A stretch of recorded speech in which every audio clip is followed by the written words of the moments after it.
Imagine this. You're enjoying a peaceful, carefree stroll along a private beach, feeling the warm breeze and the soft sand beneath your feet. Suddenly, your foot plunges into a deep, muddy trap. You try to yank your leg out, but it won't budge. Panic sets in as you realize you're sinking deeper and deeper. Before you know it, half of your body is swallowed by cold, wet quicksand. Every move you make only seems to drag you down further. What started as a relaxing day has turned into a nightmare. But don't lose hope just yet. You can survive this.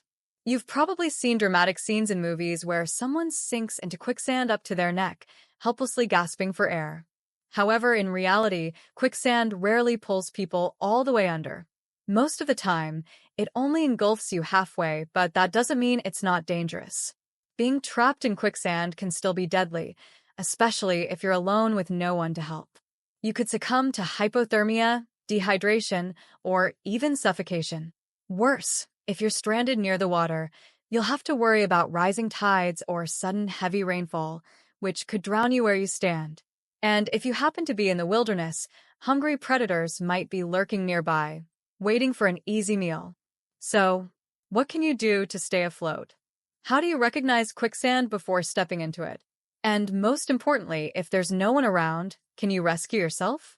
The good news is that quicksand is found all over the world, so survival techniques are well documented. It's most common in coastal regions, marshes, and riverbanks, but it can even exist in deserts in the form of dry quicksand. Unlike regular sand or mud, quicksand is a non-Newtonian fluid, meaning it acts solid until disturbed, at which point it rapidly turns to liquid. This transformation is what pulls people in deeper and deeper. So, let's go through the critical steps you need to take to get out alive. Step 1. Stop moving immediately. The worst thing you can do when you fall into quicksand is to panic and thrash around. It's a natural reaction, but moving too much aggravates the quicksand, making it more liquid and causing you to sink faster. Instead, calm down, take a deep breath, and stop struggling. Your first goal is to minimize movement and stabilize yourself before making any attempt to escape. Step 2. Lighten your load. If you're carrying a heavy backpack, a purse, or even wearing a thick jacket, get rid of it immediately. The heavier you are, the faster you will sink. It might hurt to abandon expensive gear or sentimental items, but at this moment, your survival is more important than your belongings. Reducing weight gives you more time to think and plan your escape. Step 3. Find something to hold on to. If you're lucky enough to be near a tree, a sturdy branch, or even a rock, grab onto it and hold tight. This will help distribute your weight and slow down the sinking process. If you're with a friend or a rescuer, reach out for their hand, but make sure they don't pull too hard. Quicksand has an incredible suction force, and a reckless yank could dislocate your limb or cause severe muscle damage. Step 4. Lean back and wiggle your feet. Now that you've stabilized yourself, lean backward to increase your surface area. This reduces the pressure on your legs and helps you stay buoyant, much like floating in water. As you lean back, start wiggling your feet slowly. This allows water to seep between your legs and the sand, gradually loosening the grip of the quicksand. Be patient. It may take time, but eventually your legs will start to free up. Once you feel your legs coming loose, begin paddling backward with your arms to move towards solid ground. If your arms are stuck, try rolling your entire body to the side. This shifts the pressure and might free one limb at a time. Step 5. Call for help. If you're unable to free yourself, shout as loudly as you can. Even if no one is around, there's still a chance someone might be within earshot. If you have a phone, call emergency services immediately.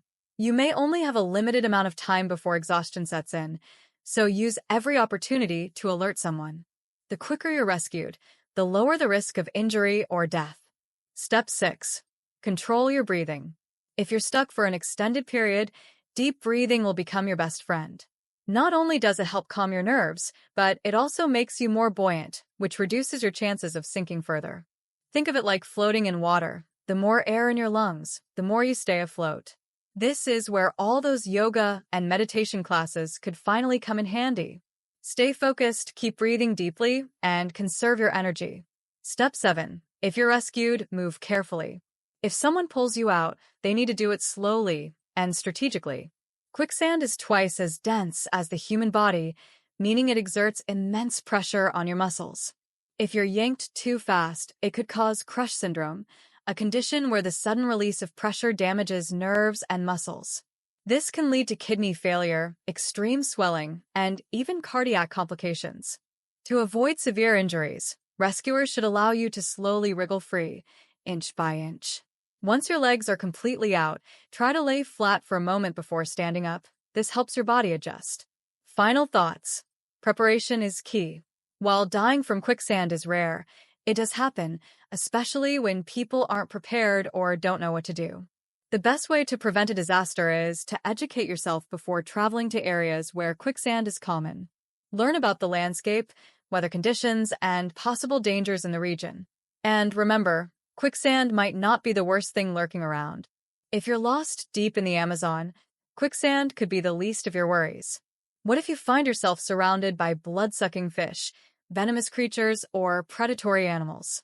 If you really want to stay alive in extreme environments, you'll need to know much more than just escaping quicksand. So, if you're up for the challenge, keep watching, because the next survival lesson might just save your life.